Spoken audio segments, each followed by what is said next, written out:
इस दुनिया में रोज़ाना कितनी घटनाएं घटती है।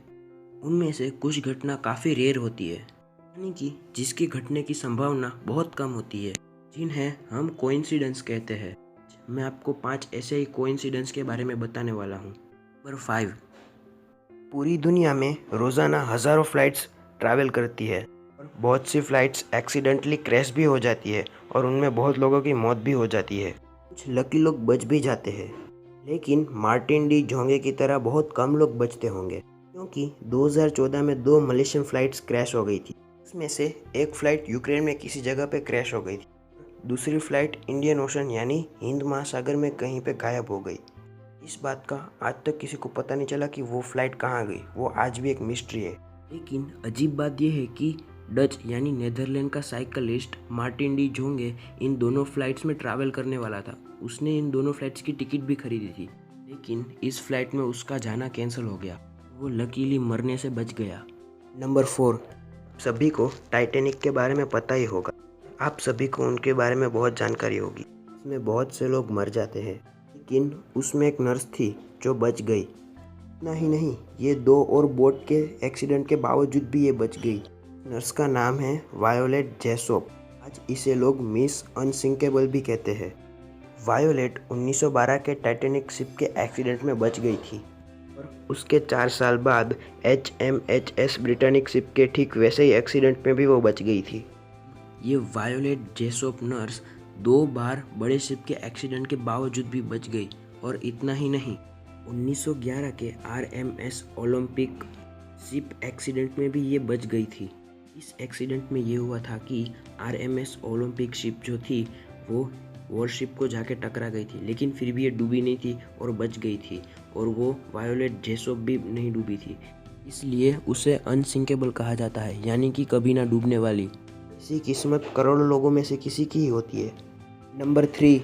United states bureau of reclamation के हिसाब से जब हूवर डैम का काम चल रहा था तब 21,000 लोग काम कर रहे थे, लेकिन उसमें से 96 लोग मर गए थे। उसमें से एक आदमी का नाम था जेजी टिर्नी और ये दिन था 20 दिसंबर 1922। ये घटना बहुत अजीब और रेयर है, क्योंकि जेजी टिर्नी जब मरा था वो दिन था 20 दिसंबर 1922 और ठीक उसके 14 साल बाद यानी 20 दिसंबर 1936 को उसका बेटा पैट्रिक टिर्नी भी मर गया। लेस वेगस जर्नल के रिव्यू के हिसाब से उसका बेटा पैट्रिक टिर्नी इलेक्ट्रिक टावर पर काम करते गिरने के कारण मर गया था। ये घटना होने की संभावना बहुत कम है, या फिर कह सकते हैं कि ये घटना होना असंभव है, कि बाप जब मरा उसी के 14 साल बाद एग्जैक्ट उसी दिन उसका बेटा भी मर गया। नंबर 2। 2001 में एक 10 साल की लड़की थी जिसका नाम था लौरा बक्सटोन। वो लड़की रेड कलर के बलून के साथ अपने पास के यार्ड में खड़ी थी और उस लड़की ने उस बलून में एक चिट्ठी लटकाई हुई थी। उस चिट्ठी में लिखा था, प्लीज़ रिटर्न टू लौरा बक्सटोन, यानी कि जिसे वो बलून मिले वो वापस इस लड़की को लौटा दे, यानी लौरा बक्सटोन को लौटा दे।